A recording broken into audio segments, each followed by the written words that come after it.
Howdy, all. We're operating with a skeleton crew on this Monday after the AFC and NFC championship games, but it has more to do with the fact that the Eastern Seaboard got swamped with snow. Yeah, Uh, it looks like Hoth outside my outside the window here. That's a now, Star Wars reference, Mike. now, how much did you get? I'm in Long Island, got about 26 inches, 24, 26. Yeah, I raised the ire of well, let's just say this: anybody who is from Buffalo or is in Buffalo who saw what I posted probably put a little smiley face or a fist pump or whatever. But anybody outside of Buffalo who was affected by the storm was probably pissed off at me when I posted the fact that I think it was like Washington D.C. area got over 30 inches. So did Philadelphia. You said Long Island got over 2 feet. New York got about between a foot and 2 feet. No, they got about 30. They got their they got Yeah, that much. they got more than we did. Yeah, Yeah, and Buffalo got 0.8 inches. yeah. I'm sure it'll come around. I'm sure a Well, storm will creep up there. We got our fill last year. Oh We yeah, got that was amazing. 70 I inches. can't imagine how you guys functioned. Well, I mean, the thing is, we're used to it. Yeah, but 70 inches is a bit much. I mean, I drove up to Toronto for the morning skate for the Maple Leafs Canadiens game and covered the Marlies game Saturday, and the weather was light snow, a little wind about halfway, and then all of a sudden the skies parted, cleared, and it was sunny and 20 degrees Fahrenheit, but dry roads. And then driving back, it was really great. So we didn't get anything in Buffalo, anything of this storm, but I could see the damage being done. The funny thing was, there was one area that had like 3 inches of snow. I mean, this was before the real blizzard hit. They had 3 inches of snow. There was nobody on the road, and the stores were emptied of bread and eggs and everything. Yeah, because you have to make French toast when the weather's bad. Yeah, and it's funny because a Toronto reporter, a friend of mine, asked me. He says, you being from Buffalo, what is your opinion? What are your feelings of the panic that's going on in these areas that don't usually get snow? And let's just say the word began with a P. Well, the thing is, it's like the storm itself, like, the 30 inches of snow or whatever, 25, 20, even 12, that's not really, 30 isn't a big deal. The 55, 60 mile an hour winds were unbearable. Like, I went out Saturday evening, but right before it got dark, and just tried to make a little headway so I wouldn't have as much the next day. Yeah. And when I came back the next day, like the drifts were, I'm 6'3", the drifts were at least 5 feet, and that's where the pain in the butt was. Yeah, and the most famous storm in Buffalo is the blizzard of '77, and that blizzard, I think the snowfall was less than 2 feet. Right. It was the fact that it was 60 to 65 mile an hour winds, and it essentially would blow into open areas 8 to 10 feet of snow. All you needed was enough material, and it would just block every road because roads are flat and open. So right. That's anyway. So yeah, we're good. Everything's good. Everything should be back. It's still messy today. Still a lot of cleanup today, but tomorrow should be fine. Yeah, I texted with Eck, and he's like, his area got hit pretty hard, and he's trying to go about his morning duties, but they hadn't plowed his area, and I'm sure that where Russ is in Jersey, they got hit as well. I saw some coastal stuff where people, storm surge and the water hit. They were actually lucky. They were expecting like 20 to 25 foot, waves at high tide, and they only got about 15, which is still bad, but not as nearly as bad as what they thought. It was supposed to be a pretty bad surge. There was some flooding, but not nearly as bad as they thought. Yeah, I mean, when you're in a Starbucks and all of a sudden you see like 3 feet of water just flowing by, I'm like, yeah, wow. Anyway, let's get talking hockey. The hockey world is starting to percolate. We are 5 weeks away, exactly 5 weeks away from the NHL trade deadline, and that's right. That is our Christmas, Dan. That's right. Yeah, but we have another 5-hour show that day. We'll be in our war rooms, which are pretty much the same spots we are right now. Exactly. We'll be working the phones. I'll have TSN on behind me. TVs on the back. That's exactly right. Yeah. Yep. Hello, Hockey World. Today is Monday, January 25th, 2016. I'm Dan Petcher. And I'm Michael Agello, and this is the HockeyBuzzcast here on HockeyBuzz.com. Well, And when it's just us, we're punctual, we're on time, and the day is said correctly. Just saying. it's like a well-oiled machine, Dan. That's right. It's 107. We're already talking hockey. Okay, so I mean, we're 44, 45 games into the regular season. We're Yep. in the week that ends with the NHL All-Star game. So we're basically halfway point, a little past halfway point. This is where teams, if it's not around American Thanksgiving, where they take stock, they usually take stock around the All-Star break and determine, are we buyers? Are we sellers? Are we in? Are we out? What's going on? Okay, so we're going to take a look at the entire league here, division by division.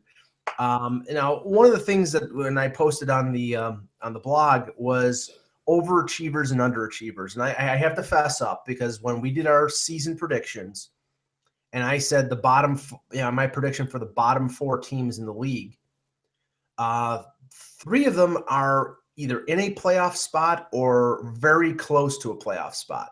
And we'll discuss them as we go along. But the only team that I predicted was going to be a bottom team is the Toronto Maple Leafs, the team that I cover. They are well on their way to doing so. So I thought the Maple Leafs and the Sabres were bottom 5 teams, and I think we're right on both accounts there. Although, even though they're bottom 5 teams, you can argue that they've actually overachieved a little this year. They've improved. Well, they've improved defense. Toronto has improved defensively. Yes. But offensively, and especially now with the loss of Van Riemsdyk, they've lost 7 of their last 8 games. And, honestly, in terms of creative offense, the games are painful to watch. They played Carolina last Thursday. Oh, that game was brutal. And I said it was one of the worst games I'd ever seen. And a notable hockey reporter said to me it was the worst game he had watched in 10 years. So, I mean, there is no offense there. They have to work really, really hard to get goals. And, as that team starts to sell off, it's going to be even harder for them to get goals. So, but let's start with the Atlantic, because right now the Florida Panthers are leading. They played 48 games, so we're actually closer to the 50 game mark than 45. Florida's leading with 61 points. The Tampa Bay Lightning are second with 56 points, tied with Detroit. So right now they occupy the top 3 spots. Boston is in 4th with 55 points. Then Montreal with 52, Ottawa with 52, Toronto with 43, and Buffalo with 42. Now, nobody expected the Florida Panthers to lead this division. Right. No, yeah, I had them in the playoff spot, but I didn't have them winning the division. Right. I thought that if Barkov was going to play well, that if they, Ekblad didn't have the sophomore slump, and Luongo played like he did last year, that they would have a chance for a wild card. Yeah, I thought if I recall, I had them coming in 3rd. That was my big surprise, and I definitely was right, but I did not suspect this. They are getting outstanding goaltending from both of their goalies. Their defense is outstanding as well. Ekblad looks like a generational talent, and the support he has on defense is really good too. And they're getting enough scoring. They could probably use a little more scoring, but they're definitely getting enough. Yeah, and now that being said, they are only 6 points ahead of the wild card teams. Right. It's very close in that division. Yeah, so if they have a losing streak, they could drop down to where we thought they were going to be. But they've been getting good years out of Ekblad, out of Barkov, out of Trocheck. I like Trocheck a lot. I think he's having a good season. Yeah, Bukestad's finally getting healthy. I think he's going to have a strong second half. But if you look at Florida right now, and as you said, I think they need probably some offense. They do.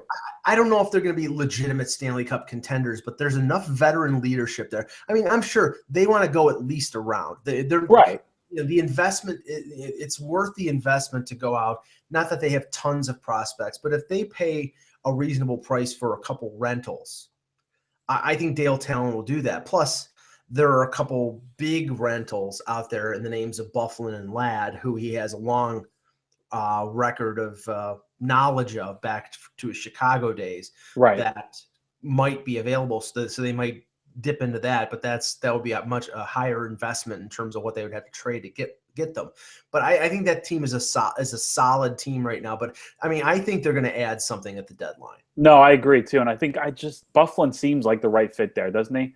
I just really feel like he could be the right fit playing top 4 minutes. And I also think they could afford to sign him because Campbell's contract comes off the books at the end of the year. They'll probably want to retain him, but they can get him at a significant discount.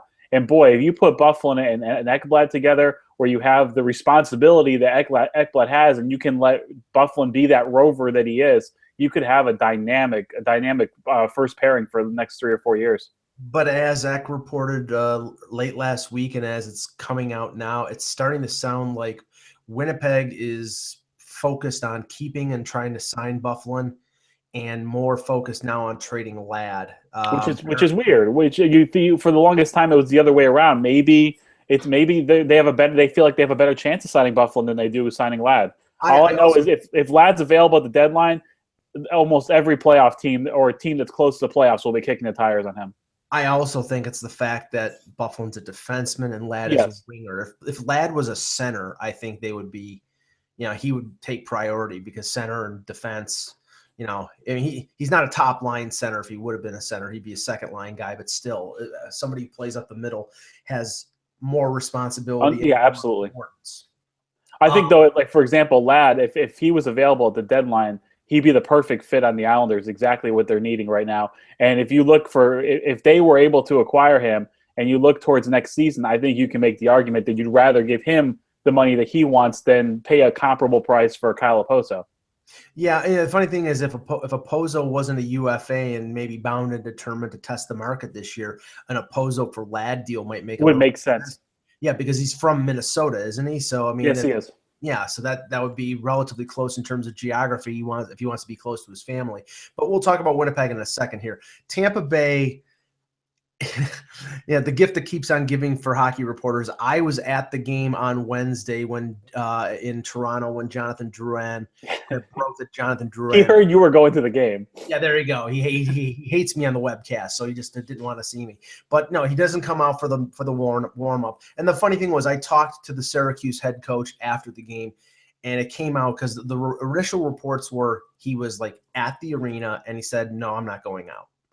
But then it was clarified after the game that he told Rob Zettler, the coach of the Syracuse Crunch, that he was not going to play after the morning skate. So I don't think he was even at the building. But that being said, now this whole thing plays out as a number of reporters are at that game. There were a lot of scouts there to see Drouin, and they were disappointed when he didn't play. And now that situation is really a big cluster F. I mean, it's really, right now it's a standoff between Yzerman and Alan Walsh and Drouin. And Dan, I don't know if this is going to get resolved before February 29th. I feel like it needs to be resolved, doesn't it? Since Drouin's gone down, the Lightning are healthy and they're playing really good hockey, the best hockey they've played all season. And look, if he doesn't want to work for a spot up there, what does that tell you? I went through this before personally when the Islanders had to deal with Nino Niederreiter. Now he didn't have the pedigree that Drouin has, but I know the scouts love Drouin. I know Russ and Eck love Drouin. But what has this guy proven so far? He's more of a question mark, and you would be giving up so much for a question mark. If I was interested in him, I would give a first-round pick and one of my better prospects. I would not give someone of significance off my roster or my best prospect. I think he has succeeded in devaluing himself to the point that maybe some of these offers that Yzerman has received, he may have to consider taking simply because he can't get what he would consider equal value for a guy who was third pick overall. I mean, if he's bound and determined that Tampa Bay is going to contend for a Stanley Cup, then I think that he would consider trading Drouin for a player who could help him now. But their situation is tied in with Stamkos. It is. And I'm just checking something here. Hold on. Okay. Eck may join us in a few minutes. The situation is tied to Stamkos, and I found it very interesting over the weekend that Sportsnet's Elliot Friedman reported that the Tampa Bay Lightning have extended an offer to Stamkos, an 8-year max offer with the AAV of $8.5 million. And when I saw that, that's a low ball. Yeah, that's a low ball offer.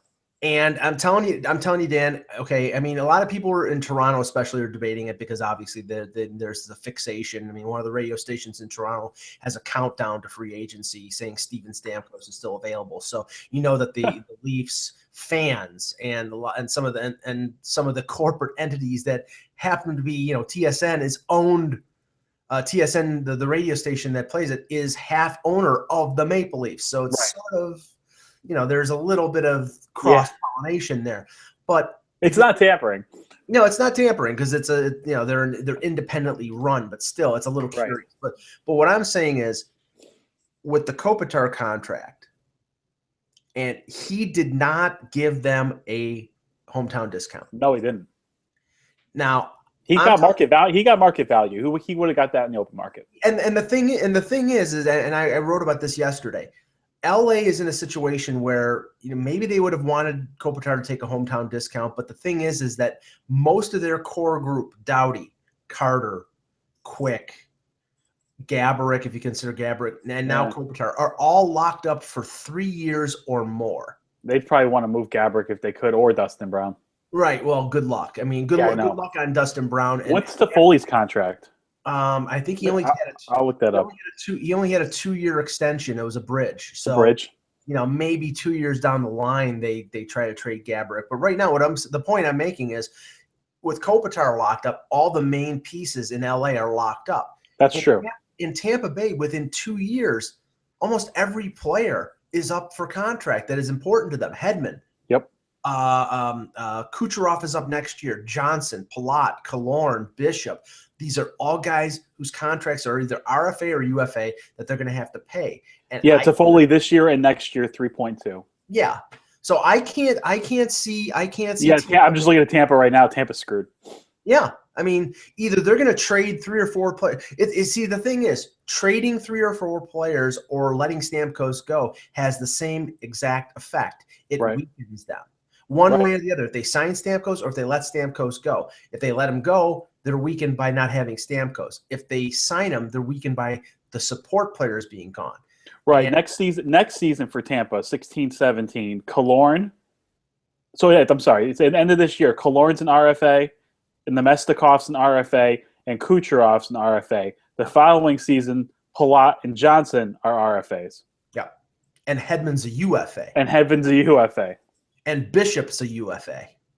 I think they can live without. I like Vasilevsky a lot. So do I. But I love Bishop too. But someone's going to have to, unless they can get rid of a Callahan or a Filppula, they're going to have to make some tough decisions. Decisions there. Yeah, I mean they can open up money by getting rid of the Carls and the Coburns thing. But the thing is, that money is sort of money in, money out for the signings of the support players. Right. It's still the question of, okay, do we sign Stamkos 8 years, $80 million? Because I don't think he's taking a penny less than Kopitar. And this was the situation. What I wrote about yesterday is the fact that right now, if they paid him, if he took the 8.5, he would be barely in the top 10 of the NHL salaries. There's no way he's going to. No, he's 26. Yeah, so he's going to be expecting an 8-figure deal. You can argue that he'll have another big contract in his career when he's 34. Possibly.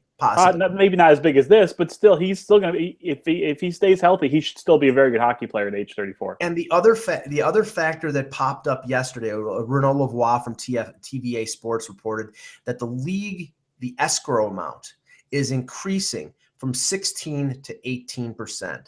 Now, people may think, okay, that doesn't have anything to do with anything. It does. It has a lot to do with it. You're talking about 1/5, almost 20% of every salary in the league being retained by the league and being held until the end of the season to find out what the revenue is, and then either released or held back. Right. So there's no way that players like Stamkos and Byfuglien are taking hometown discount deals when 1/5 of their salary is being retained. They're going to get many dollars as they can get. I guess Tampa could argue, no state income tax, cheaper cost of living, which is all true. That's all true. If you do the numbers, though, is $10.5 million in Toronto and $8 million in Florida, that might be the same money. No, I honestly think first of all, he's being paid in American money. That's true. Oh, that's huge. Yep. Paid in Toronto, or if he's paid in Tampa, he's being paid in American money. Every team pays in American money. I mean, the Canadian teams lose out because of that, but he's being paid in Canadian money, and endorsement deals are, he may get a few endorsement deals in Tampa Bay. Right. He's getting endorsement deals in Canada while he's in Tampa Bay. Imagine if he's the center of the universe, the captain of the center of the universe. Right. No, you're right. Tim Hortons, everything. Mostly Canadian, everything you can think of. You'll get Boston pizza. Yeah, you'll get sick of seeing Steven Stamkos' face. By the way, Boston Pizza makes me laugh. That's like a Canadian chain up there. It's like calling something like the Santa Fe Chowder Company. It's not affiliated with Boston Market. I thought it was. Boston's not known for its pizza. There's some good places in pizza. But there's some good pizza places in Boston. I'm not trashing Boston for pizza, but it's not known for that. I may be wrong, but I'm pretty sure that company was. It may have been. I don't know if that was a catchy name or if it was founded by somebody named Boston. Okay, because that really makes me laugh when I go up there. But the one thing I will say about the Tampa situation, then we'll move off of them and talk about other teams, is that Tampa. I can't picture a scenario, Dan, where Tampa trades Stamkos before the deadline. They've won like 7 of their last 8 games. They're back in the playoff race. Yeah, you're right. Yeah, you can't. If you have a legitimate chance for them to repeat and go back to the Stanley Cup final, I mean, it's going to probably be them and Washington as the leading contenders. Maybe Florida, but Florida might be too young. I mean, I think things are lining up. First of all, Stamkos wouldn't waive the no move clause if they asked him. And second of all, I don't see Tampa that would destroy their playoff chances. Well, I don't think he's going to be moved now either. I still think if you had to trade his rights around draft time, you would get more than you normally would for a player's draft rights. I think you'd get more than your normal 2nd or 3rd round picks. You might get a late one. You might get a player that could help you. Right. If a team's aggressive enough and thinks they can sign Stamkos, I think you'd move some salary or a player off your roster for him. I think you could get something back. Now, you're not going to get what you would get now if you traded him, but I still think you can recoup some of the loss. That's where this Druin situation really, really throws a monkey wrench into Steve Yzerman's plans, because that's a big headache as he's trying to figure out what to do with his captain. Yeah, it is. Detroit, I don't see Detroit being like a massive trade player. I think they may try to add a defenseman, but unless something out of the blue comes where they trade a couple of they have a lot of young talent. They do. They have a guy like Anthony Mantha playing in Grand Rapids. They have, a depth of young forwards. They could move a couple of those pieces to a team for a rental or for a player that has term that could make a difference. I mean, I know that the speculation about Stamkos to Detroit has been out there. I don't think it's realistic, but I mean, it would necessitate Detroit probably pairing up 2 or 3 of those assets to get Stamkos even on a rental. But they're capable of doing that. So I think that they're going to be involved, but I don't know how desperate they're going to be to make a big move, because I'm just not so sure how realistic them making a long run in the playoffs is. Well, with that division, I think if you look at that division, it's kind of wide open. It's not like in the Metro where you have Washington actually the Eastern Conference, Washington significantly better than everyone else. I think if you're Detroit, you get that 3 seed, and if you're whoever you're facing in the Atlantic, you think you can beat them and you can get to the second round. Maybe you play the Panthers. Next thing you know, you're in the conference finals. Right. Now, Ottawa, I don't see making a lot of big moves. They might make a tinkering move or two, but they're budget limited, and that's the problem with it. Hoffman's unrestricted at the end of the year, correct? I think he's restricted. He's restricted. Okay. I think he's restricted. I thought he was a UFA. Yeah, no. I mean, if he was, he'd be. I mean, the way he's scoring, he'd be one of the top candidates in free agency. I think you're right. I think he is restricted. Let's see. But they're gonna he is. He is an RFA. They're going to have to spend big money on him. But, I mean, I just don't think that they have a lot of wiggle room financially to make any kind of big moves. And that organization's always been hesitant to trade any young players because they want to bring them through the system and have. They need defensemen. Yeah, badly. They're not happy with Jared Cowan. Nope. Chris Phillips is on his last legs. I don't even know if he's played this year. I don't think he has. I think he's been out all or most of the year. They have that top pairing of Mathot and Carlson, and they're playing Carlson to death. I mean, they're playing him way too much. 30 minutes a game. I mean, the guy, I know he's young and he's great, but you cannot play a defenseman that many minutes. But I just don't see them adding something significant unless they just get it for a song. The teams that are going to be interesting, Dan, in the Atlantic are Boston and Montreal. Yeah, what are they going to do? Because they're both close to being playoff teams. Boston, Montreal, if they're healthy, if Price is in goal, we all think they're a playoff team. Well, Boston's a wild card team right now, 55. Right. They're hanging on though. They have not played great hockey the past month. Montreal, I watched the game on Saturday. Took a 2-0 lead against Toronto, let Toronto come back, and then lost, and then Montreal won in the shootout. But it was touch and go for the third period against a team that has a lot of trouble scoring. Condon played a pretty decent game, but they have to work so hard. And that's the thing. I mean, they're gonna. I think they're gonna get Carey Price back. I just think they don't want to be perceived as rushing him. And if they fall out of the race, they're not gonna bring him back. But if they're in the race in the middle of February, Bergevin has to go out and probably make a couple trades to get a couple players who can score, because that group is just not good enough to score. I agree. They have to get some. They have to do something. And Boston, I think Boston, if they're gonna add anything, it's probably gonna be on the blue line, because they could use it. They could definitely use the defenseman. See, I feel like Boston. I didn't have them in the playoffs this year, so I feel like they overachieved for the first half of the season, and now they're kind of coming back down to reality. Yeah, and the bottom teams in that division, Buffalo. This is the thing. Buffalo really doesn't have a lot to sell. Right, unless you want Matt Molson. They don't. Well, good luck. And good luck trading Matt Molson. Good luck trading Brian Giunta. Good luck trading David Leg. Although David Legwand's an expiring contract, so maybe somebody like Barry Trotz, who had him for years in Nashville, would be interested in adding him on as a. Well, with Mike Richards there, probably not now.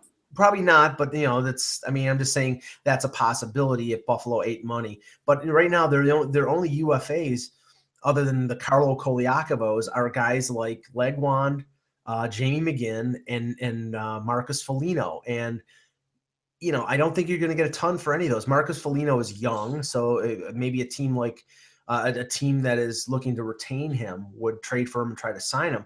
But they're not going to get a ton of return back. And that's why I think Buffalo in the second half with Leonard back, they're going to probably play a lot better than they played in the first half. They're going to play Eichel and Reinhart a lot, and those guys will get experience, and they will probably have a little bit of better of a second half than they did at first half.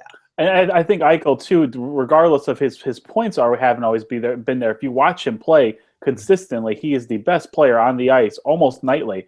And if he had some guys on his line that could put the puck in the net, he'd have much better points. And you're starting to see now with Evander Kane warming up and O'Reilly having a fantastic season, I think you'll see Eichel's points jump in the second half of the season. One of the nice things too is I questioned the Ryan O'Reilly deal. I didn't love him in Colorado. I thought it was too much money. Maybe he gave up too much. He's been fantastic for the Sabres. I was definitely wrong there. He's been fantastic, and what he's done is taken all the pressure off of Eichel and let Eichel find his game at the right level. And what Eichel's done is taken the pressure off of Reinhart, and now Reinhart can kind of come into the lineup and find his way too. I really like what I've seen from Reinhart lately. And if you're a Sabres fan, look, you knew you weren't going to be as bad as last year. You knew you probably weren't a playoff team yet. You have to be happy in the direction of the franchise. Sure. I think they are. And Ristolainen's a star. Ristolainen's going to be a star player. Yeah. They have two of the three components that a team needs to be a contender. They have a number one. They have a really good number one defensive prospect who's 21 years old. 21, something like that. Yeah. They have Eichel, second pick overall, and they have Ryan O'Reilly, who's 24 or 25 years old as your number two. Yep. And then Sam Reinhart. I mean, they have that core group up front. They have the number one defenseman. I think they need to improve their defense, the depth of it, but they have that absolutely one guy. I don't know if they have the number one goalie yet. Probably not, but Leonard should be a decent placeholder until they find it. Yeah, I actually think there's a chance that Leonard could be. His I agree. Is durability. Yes. And if he could ever stay healthy, they may have a chance. So some of the framework, the cornerstones are there. Now they just have to have the building blocks. Yes. But Toronto, on the other hand, and this, I advocated the Leafs going after Ryan O'Reilly for about 3 years because I thought he was as good a player as he's showing right now in Buffalo. But the move this year wouldn't have made any sense because O'Reilly would have made them significantly better when they're actually trying in a way to get worse. Right. And being up in Toronto on the weekend, I'm telling you right now, there's nobody on this team except for Morgan Riley who's not tradable. You're right. No, you're right. Absolutely. They're going to trade probably of the 7 UFAs they have right now, at least 5, maybe 6. I mean, the one that I am personally, as if I had anything to say about it, I would trade James Reimer simply because I don't think you're ever going to get any more than you could get for him right now, with him having this, I think, the best save percentage in the league. But I don't think he's going to re-sign in Toronto unless they. Yeah, I think he wants to change the scenery. Yeah, Darren Drager reported on Thursday that from NHL executives looking at what Reimer had signed for previously and what other goaltenders are signing for, that Reimer would probably be looking for a multi-year deal, probably 4, 5, 6 years at around $5 million. And that's fair. That's fair for what if he's going to play like he's playing this season, that's not a bad deal for a goalie. No, but the problem is this. I mean, based on his history, Dan, this is an aberration. He's good for a while, and then he drops off. He's good for a while, then he gets hurt. I still feel like he's a puck stopper, and he's not a goalie. Does that make sense? He's improved. He has been significantly improved. He's cut down his rebounds. He's sort of soaking up the puck rather than bouncing off of him. Right. But the thing is, you have these stretches in his career where he's done this, and then everything, either he gets hurt or he falls apart for a span. And it happened when they were down 2 years ago when they were going down the stretch and Bernier got hurt. And I mean, and the thing is, he's a product of the team playing better defensively. So that's correct. Yes. And they also have Bernier under contract for another year. So I can't see a team that's probably going to be in the bottom 5 this year, next year, spending $10 million on goaltending. Well, the way I look at it with Reimer is I do like him. I think he's improved. Like I said, in the past he was like his pads were like pinball flippers. The puck would just fly off at all different angles. And I think he's definitely improved, and the defense in front of him has improved. However, if I am a team that's interested in him as a free agent, I would with some of the goalies that are available. It's not a great goalie UFA class. I'd be interested in him for 2 or 3 years. I don't think I'd be interested in him at 5 years. Well, maybe the compromise is 4. I mean, he's only 27 years old, and that's which is encouraging. Yeah, that's alluring. That's something that's enticing, is his age. And look, if you get a starting goalie for $5 million a year, that's good. And if you look at the other UFAs in this class, I mean, he's better than them. He's better than them. Who's hurt. The 2 Calgary goalies who played terribly, including Kyrie Ramo. Sorry, right. Yep. And Alex Stalock. So I mean, now Cam Talbot's off the shelf. Yeah. So it's not a great class, and if Reimer is the best of a bad class, he's still going to get a long-term deal and pretty decent money. And I just don't think Toronto is going to invest in that. So I think there's a chance that they trade him. And anybody who's a UFA, I think they're going to trade, and maybe even some of the guys like Bozak or Lupul or Komarov that have terms. So I think Toronto is not only going to be the center of the hockey universe, it's going to be the center of the trade universe. I would take Komarov in a heartbeat if he was available. Well, I mean, I talked to one reporter, and they said if the Leafs get offered a low first-round pick, they'll do it. Mm-hmm. And I think they will. It's just a question of whether a team like a Washington would offer up a first-round pick. I know that Komarov is buddies with Alex Ovechkin and Backstrom going back to the KHL. So I mean, who knows? But that he would fit into sort of a Barry Trotz type of system. He's a rough and tumble guy. He's good penalty killing, good defensively. He's scoring this year. It would make sense. It would be possibly that last piece of the puzzle. Yep. For Washington. So, okay. So let's go to the Metro quickly here because I wanted to get through the entire league. Washington 73 points in first place, way ahead of the New York Rangers at 57, the Islanders at 56, New Jersey at 55. There's one of my overachievers because again, I said it's going to be bottom 4 in the league. Closely trailing are Pittsburgh at 53. Carolina at 52, Philadelphia at 48, and Columbus bringing up the rear at 39 points. Now, Wow. Washington, Dan, I think they're going to make at most a tinkering move, maybe an Yeah, addition, like a depth move. a depth Something maybe like a third line, like a Komarov would be a good fit there. I'm not sure if they would move a first round pick when their team's playing so well. But a rental, maybe a rental, or someone who could play a third line role, penalty kill, just add depth, maybe chip in with a few goals. I don't see them going after any, the front line rentals or anything like that. Maybe another goalie on the blue line. I'm sorry, another defenseman on the blue line. Yeah, I think. See, I think the priority for them is more a defenseman, but I think they'll add a forward as well because Would Roman Polak be a nice fit there? maybe, but maybe not even that because remember last year they picked up a Tim Gleason as True. a bottom pairing guy. I mean, right now their bottom pairing are guys like Nate Schmidt, who apparently is a good skater and fits in well in a bottom pairing role, and he's inexpensive. Michael Latta. Dmitry Orlov is a more second pairing guy for them. But the injury situation with Brooks Orpik is a big question mark.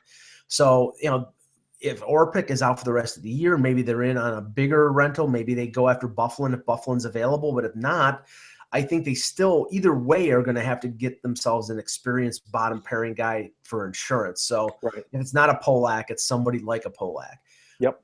The Rangers now, they lose to Ottawa on the weekend. They look terrible. They looked awful yesterday.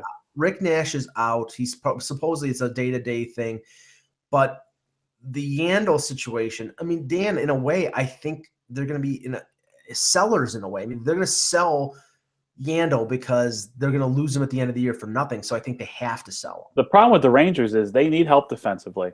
they need goal scoring. But with the way they're tied to the cap, their hands they have nothing. There's really not much they can do. Their hands are tied unless they can find a way to get out of one of the bad contracts that they have. One of the cap killers. I can't see anyone taking Girardi or Stahl, and I don't know what you do with Nash long term because he's not had a great season. Usually he saves his worst for the postseason, but he's just been so inconsistent this year. He'll have a good 6-game stretch and then another 10-game stretch, and you hear he's doing everything but scoring. But when you pay someone $8 million, they have to score too. I'm sorry. And if in the cap world, you can get away with your $3 million player giving you all the intangibles. You cannot get away with your close to $8 million player giving you just intangibles. So I don't know what they can do, honestly. You can try and get something back from Yandel. I don't think you're getting a king's ransom back for him. But, boy, they need help in the top 6, and they need help in the top 4, and that's not great. It depends on where they're shopping Yandel and what teams are. I mean, if it's a contending team, and the enticement with Yandel is the half salary that he's making 2.6. Right. A team like Chicago. But what's Chicago giving you that you can plug right into your lineup? Well, Teravainen? No, I don't think so. They're not going to give you Teravainen. No, but the thing is, in the Rangers situation, I mean, this may be sort of a step, taking 2 steps back to take a step forward. Can you when you're basically all in? They're all in. After being to the finals and the conference finals the past 3 years. Yeah, their window will close soon. Right, but I think the window is almost already closed, and maybe the realization is there that okay. We have to get something for Yandel, even if it's future assets, because we're going to have, draft picks and prospects, and maybe a team like the Blackhawks or a team like the Kings trade you a player that can help you in a year or two, or even help you, next year being in your lineup. I mean, they can't allow Yandel to walk away for nothing. So if the only option is getting, now or getting prospects rather than now players, I mean, I don't think a contending team is going to give you players that can help you now because they want to keep those players. But I think contending teams are the ones who are going to want Yandel because his salary is so low. So that's the situation you have. The Islanders, now, obviously this is a team that you cover and you follow. To me, I mean, right now Boychuk is out.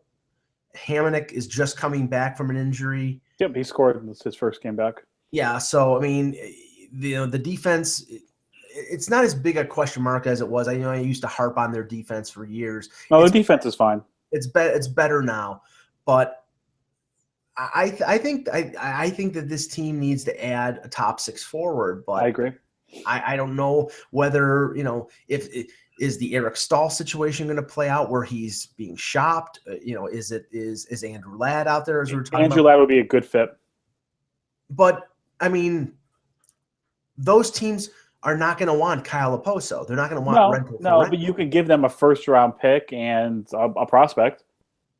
So do you think they would rather give up a first-round pick or give up some of the kids that they've already drafted, like Adele Cole? Like they're not for. I can't see that. I can't see them trading those players for a rental when they can get deals done by moving draft picks. Or I can't see Del Cole or Barzell getting traded for a rental. I just can't. I don't think Barzell. I'm talking more Del Cole and Host. Del Cole seems to be turning it around. I think he'll be fine. Yes. Power forwards take a little longer to develop sometimes. I think they're going to be patient with him. I just can't see. I could see them moving some of their mid. Not I wouldn't say they're A-level prospects, but they're B-level prospects. I could see a Mayfield being moved. I could see a Hosang being moved, even though people say they've invested so much in them. But I think their first-round pick will have some value. If it's at around 20, I think you can roll the dice on a rental if you're giving up the 20th pick in the draft. So I think there's a move to be made there. It's just a matter to see how aggressive they are. If I can't see that's the thing. I can't see them flipping a Poso contract with someone else, a rental for rental. I don't think that'll work. Yeah. New Jersey is a situation where nobody expected them to do this. They're in the race. They're playing with house money. And I think Ray Shero, being the type of general manager that he is, he's got so much cap room, but he is on a budget that they could go out and add 2 or 3 rentals. They could. And, it would be giving up third-round picks, second-round picks. They don't have the high-end prospects to bring in somebody big. Right. But they can bring in some nice role players to give them some depth. But if you look at their team, I mean, their best players are goalie. They don't have a superstar anywhere else. So it's like they're almost a collection of blue-collar, hard-working role players who seem to be working well. And Henrique's had a nice season. And, boy, you got more out of Palmieri than you thought you would. Well, the funny thing is, Camilleri's healthy, so when Camilleri was out, because he was out for like 2 weeks, they slumped a little bit. But as soon as he came back, they started hopping on all 8 cylinders again, and getting stuff out of Lee Stempniak. That they have chemistry. The top 6 forwards have chemistry, so they're playing with house money. And I think if they can add some players for maybe some mid-level picks that can help them, I think they will. Yep. Call your old general manager, because I think that's going to happen. Lou Lamoriello's got enough middle-of-the-road prospects or middle-of-the-road free. Yeah, would Parento help them? I think he would. Yeah, or a Sean Matthias or a Michael Grabner or something like that. I mean, they probably, those type of players will help them in depth roles. They just lost Yuri Talusti for the year with a wrist injury, so that's one absence that they weren't counting on. Now, Pittsburgh, I've said, Eck has said, I think they're all in. They're going to do everything they possibly can to make the playoffs. Do they have a first-round pick this year? Well, it's conditional. Okay. Toronto can get their first-round pick if they make the playoffs. Okay. So, maybe they do, maybe they don't. So they're and they might not have their second-round pick, because if they don't make the playoffs, Toronto gets their second. I just don't know what assets they can give up to bring in what they need. Future draft picks, I guess, because they don't have the. Maybe Pouliot can bring something back. I don't know. I think they're going to keep him because he's a defenseman. No, and Russ and I have talked about this. I think for a team that is looking for a future goaltender, Matt Murray is the. Yes, Matt Murray could absolutely bring something back of significance. If there's a major piece that they're looking for to add that they think can make the playoffs, because they have another goaltender besides Murray in the minors in their system that is pretty decent as well. And maybe they would trade him instead of Murray, but Murray came up for a few games and played really well. And I think that was enough of a enticement for some of these NHL teams that's looking for a goaltender in the future, to make the center on him. He would be an asset that I think they'll focus on. Carolina is shocking the hell out of me, because that was another one of those teams that I thought was going to be in the bottom. They keep winning. They win last night against Calgary. Now Ron Francis has got a real problem, because Eric Stahl, UFA, John Michael Lyles, UFA, Chris Versteeg, UFA, Lyles is having a pretty good year, probably because he knows he wants to get a new contract next year. Versteeg's doing okay, so maybe they can trade him, maybe they can't. But Stahl is a central piece on that team. Now, what do you do if you're Ron Francis? You know what? Oh, geez. You can't lose. The Carolina's not in a position where they can lose a player who can bring back some assets for nothing. I just don't think they're in a position where they can lose him for nothing. I think that would set their franchise back. Well, in a way, Ron Francis is probably hoping around mid-February that they have like a 4-game losing streak and he can say, okay, we're out of it. Right. Because if they stay in, if they're 1 or 2 points out of the playoffs, then his fan base is going to revolt because they just traded their captain and their best player and they're in the playoff race. Yeah, that'd be the thing. If they're in the playoffs or right there on the bubble, how do you justify trading your captain? But you're right. That's you could still trade Lyles and get something. You could even argue you could still trade Cam Ward. Right. But how do you trade the face of your franchise unless you're completely blown away with an offer? Yeah, that could raise the price on what you get back. Right. I don't know.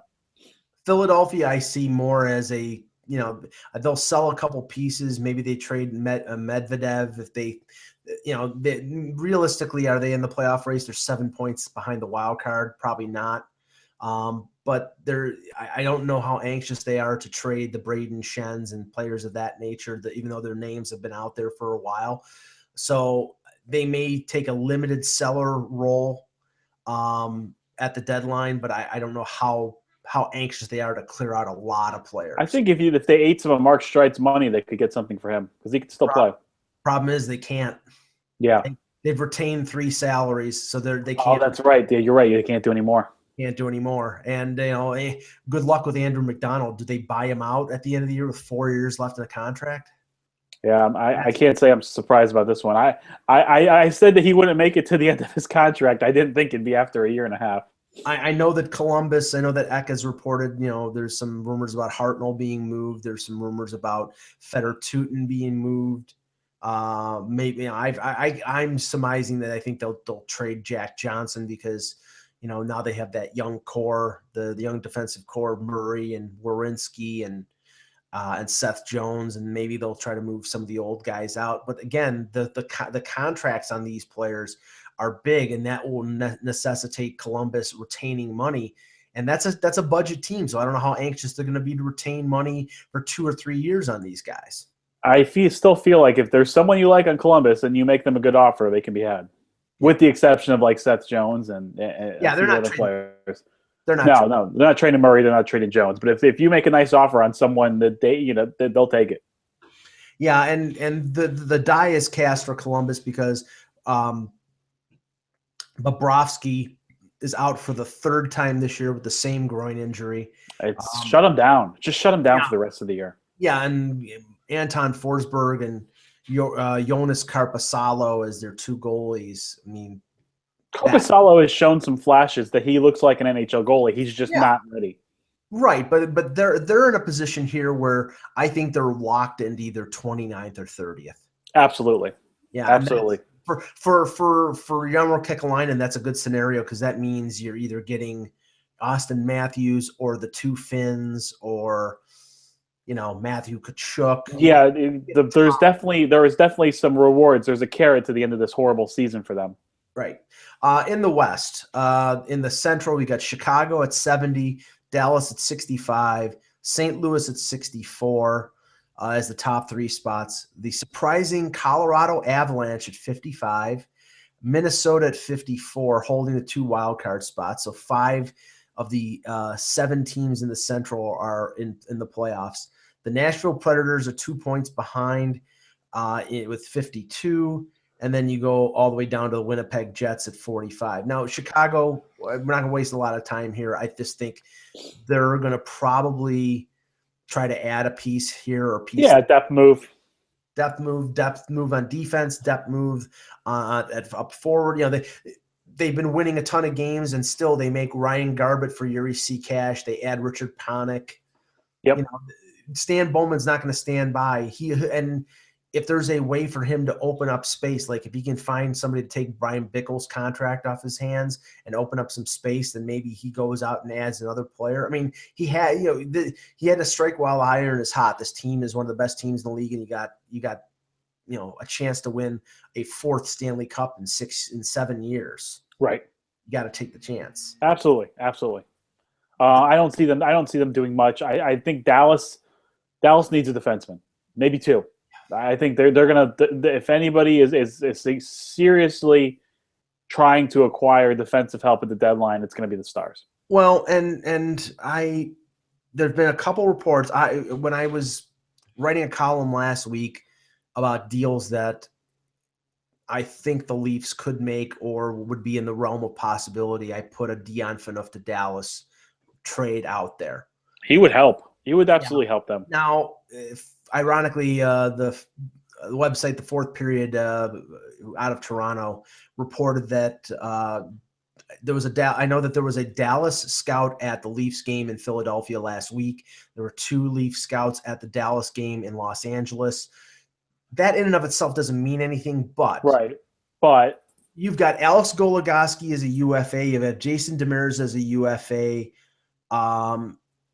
You've got a contract that you probably want to get rid of in an Ales Hemsky who's making $4 million.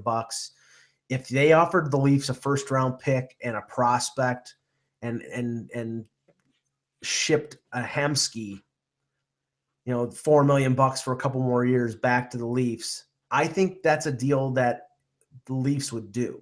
Maybe they won't say it out there, but I think, and that is a deal that makes sense for Dallas. They, I think the core that they have with Sagan and Ben is going to be good for years. But Phaneuf is 30 years old. He's not over the hill. He's going to give you 3 or 4 good years. I agree. And with him and Oduya and Klingberg, that's a lot better of a defense and a lot better. You have a lot, and he's played in the Western Conference before, and he can handle the physical going in the Western Conference. I think that's a place that Phaneuf would go because it's right now for the rest of the season, those 3 and Goligoski, that's a good top 4.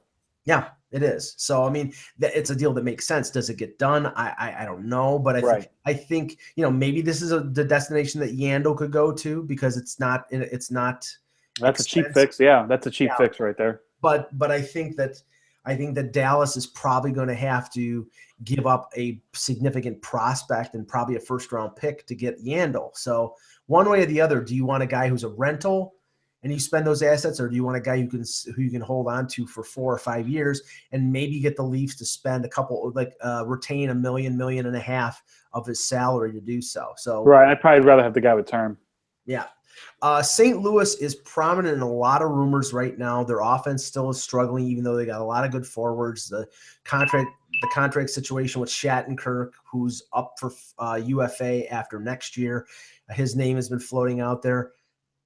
They lost to Chicago last night. Dan, again, this is a team that every time you think they're good, they take a step back and they look like a team that just doesn't have what it takes to win when it counts. They just can't score consistently. They have to try, with the exception of Tarasenko, they have to try so hard to generate offense, and they really miss Schwartz too. That's definitely that's something that under the radar injury that people have not taught. I'm not making excuses for it, but boy, that team was better when Schwartz was in the lineup. They need a top 6 forward so badly. And when they get Schwartz back, and they're supposed to get him back, you don't know what Schwartz you're getting back. Right. It might take a little while. It's a significant injury. Yeah. But they don't have a ton of cap space. They do have some prospects to move. So it's a situation where I think they're sort of locked in. I don't know whether a Jonathan Drouin situation really helps them because he's a 20-year-old unproven guy. And you're going to throw him into a situation where you don't expect him to score. I mean, that to me, that doesn't sound like a solution.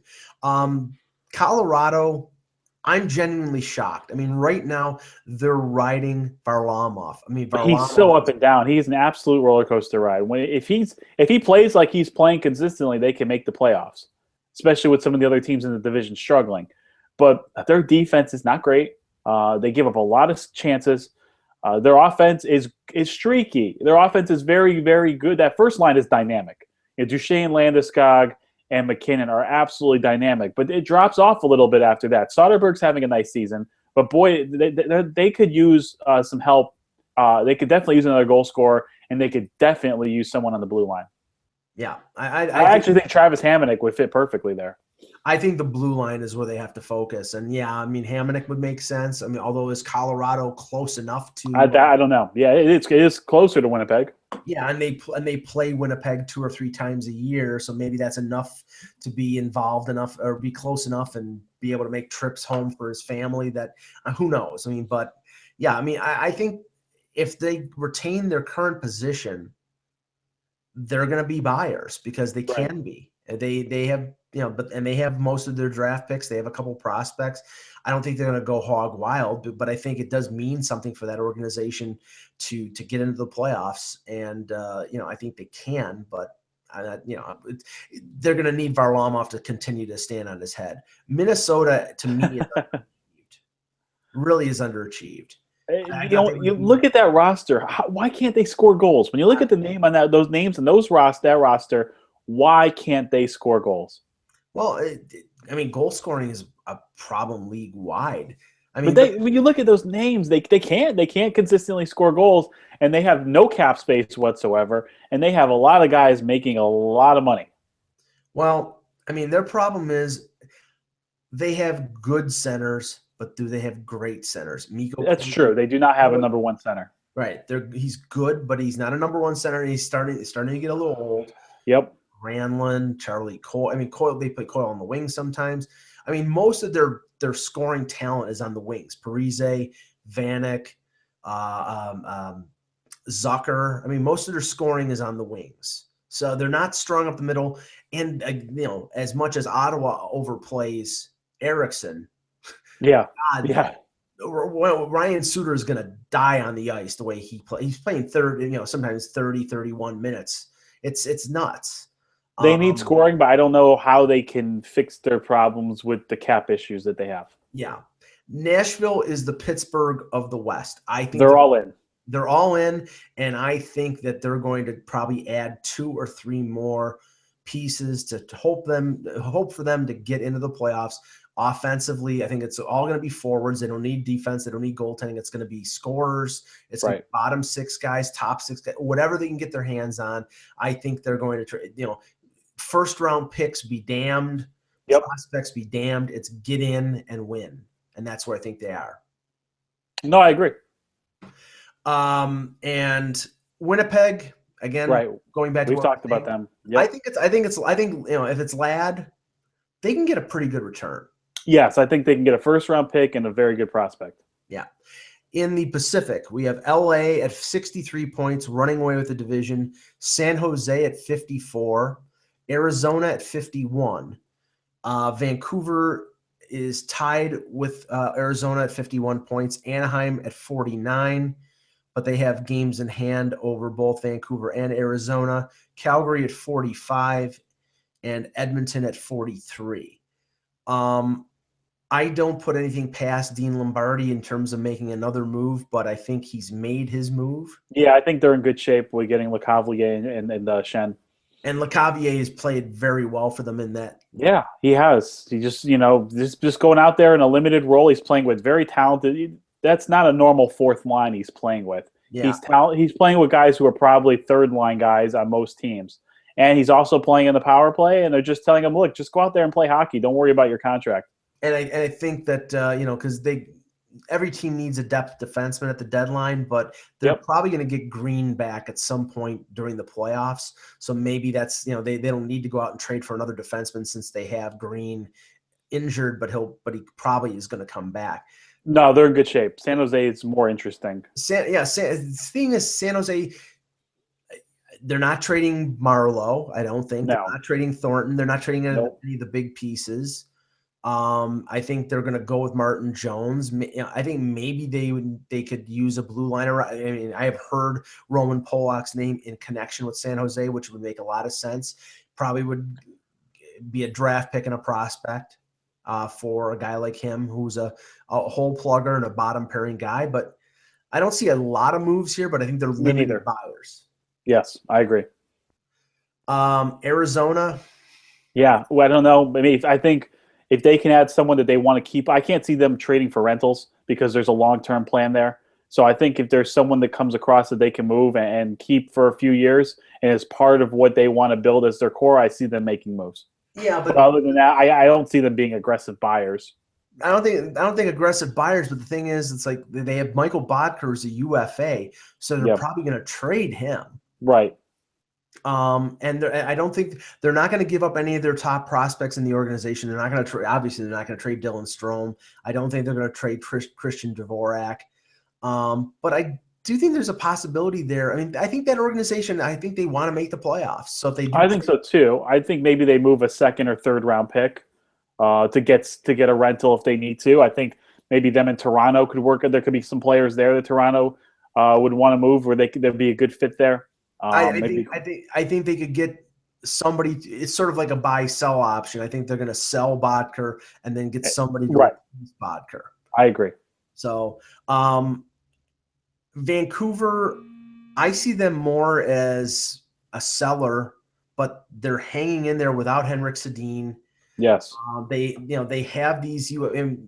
I saw Chris Higgins over the weekend. Well, I thought I saw him, but I didn't even notice him in an AHL game. So that tells me that I don't think anybody's going to be knocking on Vancouver's door for Chris Higgins. Maybe Dan Hamhuis, maybe Radim Verbata, whose name has been out there, but I don't see a massive buy by the. No, I don't either. I think there'd be a limited sell if some of the players you mentioned could get moved for future pieces. If Miller continues to play the way he's playing, they're going to stay in the mix just because the division's not that great. It's arguably probably is the weakest division in the league. So if Miller's going to play the way he's played the last couple of weeks, they'll still be in it. But with the injuries and the inexperience, I still don't see them being a playoff team. Calgary and Edmonton, we're not going to spend much time on them because I think other than a Yuri Hoodler, who's a UFA, or a Teddy Purcell, who's a UFA, that those teams are what they are and probably going to keep most of who they have. I don't see anybody knocking down the door of Calgary for Kari Ramo or Jonas Hiller as a goaltending option. Right. If anything, I think they could be trading for a goaltender before the year's out. Yep.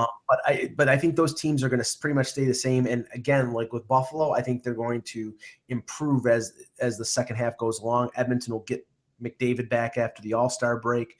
So I think they'll improve. And Calgary, they just had a bad first half and they haven't been able to get consistent goaltending. And I think that's killed them. But the last team is Anaheim. I think they're all in too. I think if there's a move to be made there, they will move one of the defensemen because I don't think they're going to sign both of their RFA defensemen and Lindholm and Vatanen, even though I think they maybe should. But if the deal is made to be there, I think they're going to be very aggressive at the deadline. Well, the question is, I mean, of two of the three, who would you keep? Fowler, who's locked up, and I think he's making $4 million. I would keep Vatanen and Lindholm. So you're trading Fowler. I would trade Fowler. Yeah. I don't know how much interest there is out there in Fowler. I think you can get more for Vatanen. And I think you can get the most for Vatanen. I think he's underappreciated. See, I think they get the most for Lindholm. I mean, Lindholm. Yeah, maybe because of the size, but the offensive ability that Vatanen has, and I think if you put him with the right team and let him run a power play, I think you can get a lot out of him. I mean, they have a glut of defensemen right now. Now that they do, Dupre's coming back. Theodore looks outstanding. Yeah, and so they're in a way in an enviable position because there are a lot of teams out there that need defense, and maybe we'll give up a young forward for. I mean, that's why they supposedly were in the Duran mix. Right. I think that the Perron deal helped them because Perron's more of an offensive player than Hagelin. Yep. But yeah, I pretty much agree. I think Bob Murray is going to be buying. I think he's fighting for his job. I think he's fighting for him and Bruce Boudreau's job. And if they don't get in the playoffs, you're going to see massive changeovers in Anaheim. Yep. Well, okay. We just did we in an hour and 6 minutes, we reviewed the entire league. Yeah, we had no one interrupt us or distract us. God forbid.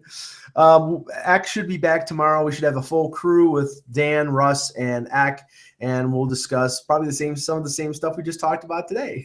There you go. So for Dan Petro, I'm Michael Agello. Thanks for watching, and remember, without the buzz, it's just hockey.